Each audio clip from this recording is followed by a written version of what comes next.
নমস্কার বন্ধুরা, সবাই কেমন আছেন? আশা করি খুব ভালো আছেন। আপনাদের আশীর্বাদে আমিও খুব ভালো আছি। কাকুলি ব্লগে আপনাদের আবারও স্বাগত জানিয়ে আজকে আমার শুক্রবারের সকালটা শুরু করে দিলাম। সকল ভাই বোনদের জানাই আমার প্রণাম আর জয়গুরু বলে আমার শুক্রবারের সকালটা আজকে শুরু করে দিলাম। আজকে সকালবেলায় রান্নাঘরে এসেছি। আজকে না, মেয়ের স্কুল খোলার পর থেকেই কিন্তু আমি সকালবেলা রান্না করে বাকি কাজগুলো আমাকে করতে হয়, যেহেতু দুজনেই বেরিয়ে যায়। তো দুজনকেই টিফিন খাবার দিয়ে তারপরে আমার সারাদিনের কাজ আবার আস্তে আস্তে আমি করি। তো চলুন, আজকে কিন্তু আমি কি রান্না করি সেটা কিন্তু দেখতে থাকুন। প্রথম আজকে রান্না করব ভেন্ডি ভাজা। ভেন্ডিটা কেটে নিচ্ছি, ডালটা সাঁতলে নিয়ে আমার ভাত হয়ে গেছে।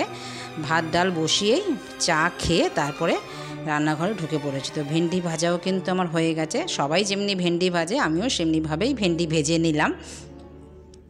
তো এবার বানাবো ঝিঙে পোস্ত। ঝিঙেটাও আমি কেটে নিয়েছি, দেখেছেন নিশ্চয়ই। আর আজকে বানাবো একটা স্পেশাল রেসিপি। তো পুরো ভিডিওটা তার জন্য বন্ধুরা কিন্তু দেখতে হবে। আগে এগুলো রান্না করে নিই। ডাল হয়ে গেছে, ভাত হয়ে গেছে, এবার ঝিঙা পোস্তটাও আমি করে নিচ্ছি।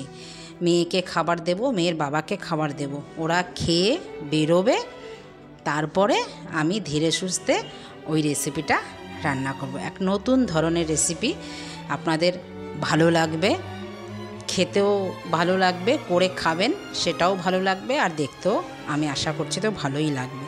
তো চলুন, এখানে ঝিঙা পোস্ত বানানোর জন্য পোস্ত আর একটু সাদা সর্ষে বেটে নিচ্ছি। পোস্তর যা দাম, তো পুরোটা পোস্ত দেব না, তার জন্য অল্প পোস্ত আর একটু সাদা সর্ষে দিলে সেই পোস্তর মতনই লাগে, তার জন্য দুটোকে একসাথে বেটে নিয়ে দিয়ে দিলাম। তো আমার হয়ে গেছে ঝিঙা পোস্ত। এবার আপনাদের দাদা খেয়ে বেরোবে মেয়েকে নিয়ে, মেয়েও খেয়ে নিল। এবার চলুন, এবার ওরা দুজনেই দুগ্গা দুগ্গা করে বেরিয়ে পড়েছে। এইবার আপনাদের পটলের একটা দুর্ধর্ষ রেসিপি দেখাবো। এটা ধীরে সুস্থেই করব।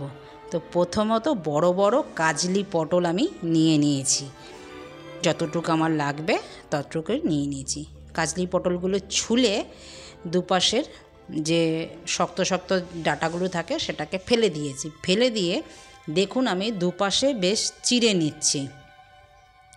এই পটলটা রান্না করলে খেতেও ভালো লাগে আর দেখতেও ভালো লাগে। একটা অসাধারণ রেসিপি। পুরো রেসিপিটা দেখতে থাকুন, আর আপনারা অতি অবশ্যই বাড়িতে বানিয়ে খাবেন।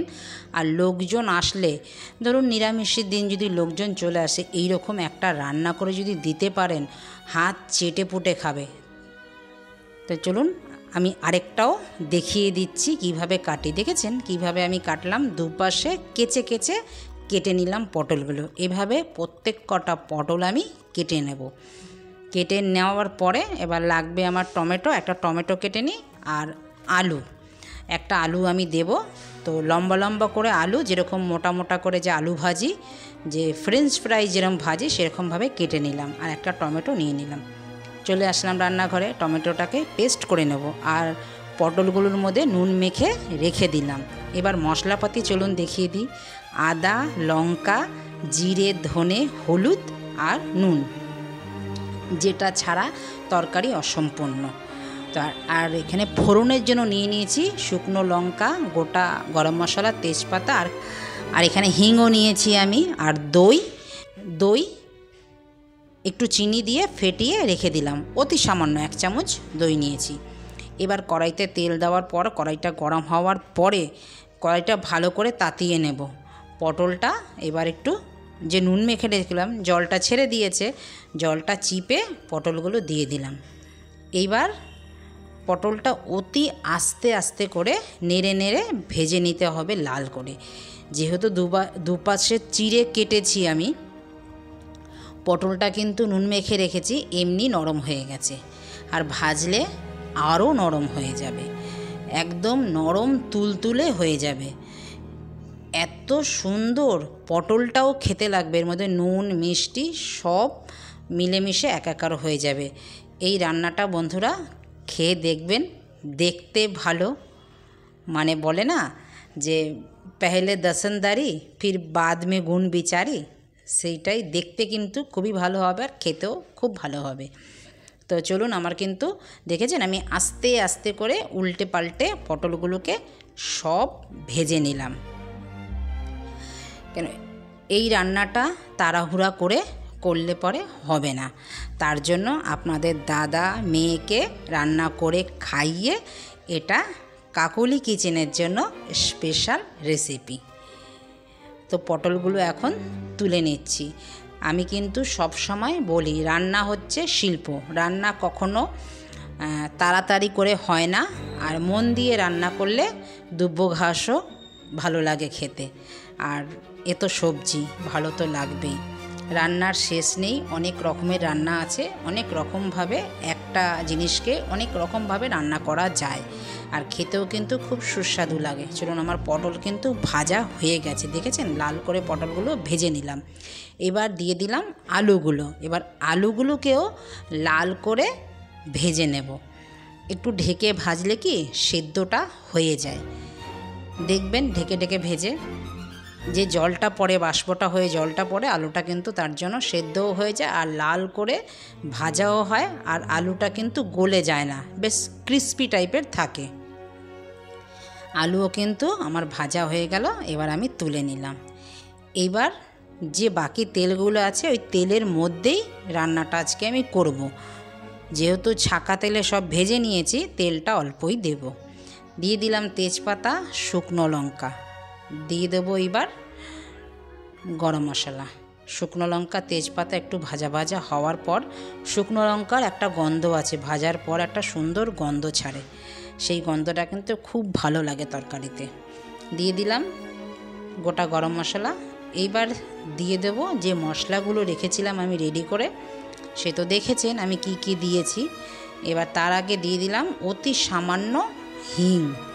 হিংটা দেওয়ার সময় একদম গ্যাসটা লো ফ্লেম করে দিয়েছি, নাহলে হিংটা পুড়ে গেলে তেতো হয়ে যাবে।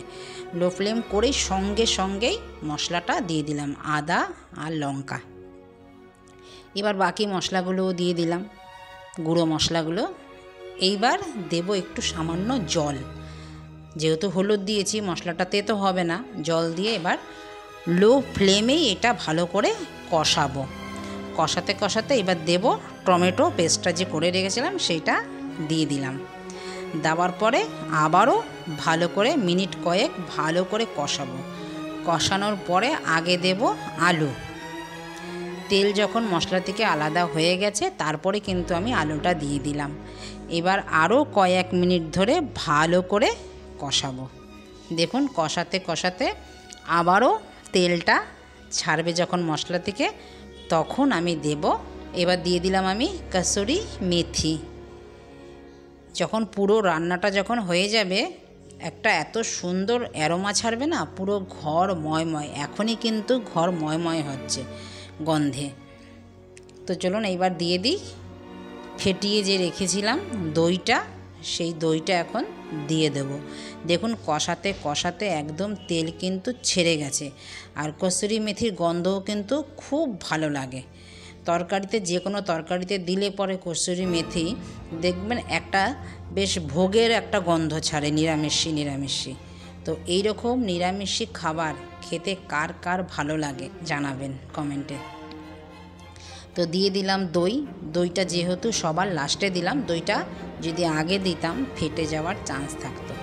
তো আমার কিন্তু এখন মোটামুটি পুরো হয়ে গেছে। এইবার দিয়ে দিলাম পটলগুলো দেওয়ার পরে একটু ঢেকে দেব, কেন পটলগুলো তো এমনি নরম সেদ্ধ হয়েই গেছে, একটু যেন মশলাগুলো আর ঝোলের যে টেস্ট, সেই টেস্টটা যেন পটলের মধ্যে ভালো করে ঢুকে যায়।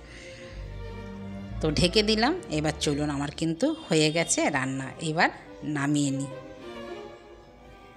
তো বন্ধুরা, কেমন লাগলো ভিডিওটা? এই রান্নাটা শান্তি মাথায় করবেন। কার কার পটল ভালো লাগে না?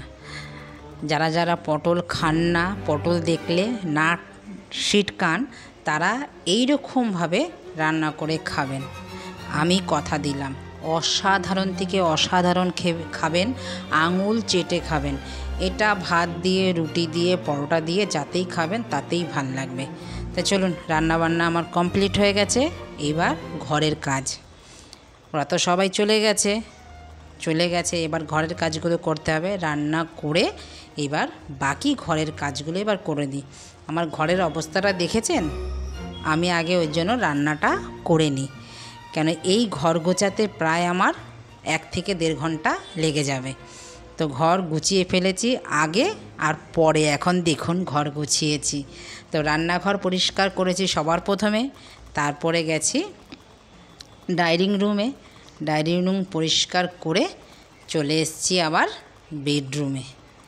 বেডরুমও পরিষ্কার করে চলে এসেছি লিভিং রুমও পরিষ্কার করে তারপরে মেয়ের ঘরটাও তো দেখেছেন কিভাবে বই ছিটিয়ে গেছিল। তো সেটাকেও পরিষ্কার করে এখন মানুষের মতন ঘরটা লাগছে দেখতে। এরকম ঘর গোছানো থাকলে আমার মনও খুব ভালো থাকে। তো বন্ধুরা, ভিডিওটা আপনাদের কেমন লাগলো? যদি ভালো লেগে থাকে লাইক, কমেন্ট, শেয়ার করতে কিন্তু ভুলবেন না। আর আমার ঘর গোছানোটাও কেমন হয়েছে সেটাও আমাকে কমেন্ট করতে ভুলবেন না। তো আমার বাড়ির পাশে যে দৃশ্য দেখতে দেখতেই আমি কাজ করি, অসাধারণ দৃশ্য। আপনারাও দেখুন, কি ভালো লাগে। এই দৃশ্য দেখলেই তো মন ভালো হয়ে যায়, তাই না? তো এই দৃশ্য দেখতে দেখতেই ভিডিওটা আমি এখানেই শেষ করব। আর চ্যানেলটিকে সাবস্ক্রাইব করে রাখবেন, পাশে থাকা বেল আইকনটি প্রেস করে রাখবেন।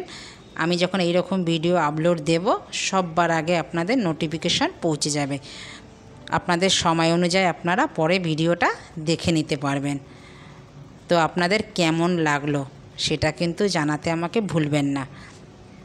তো দেখা হচ্ছে শিগগিরই নতুন একটি ব্লগে। সবাই ভালো থাকবেন, সুস্থ থাকবেন। নমস্কার, টাটা।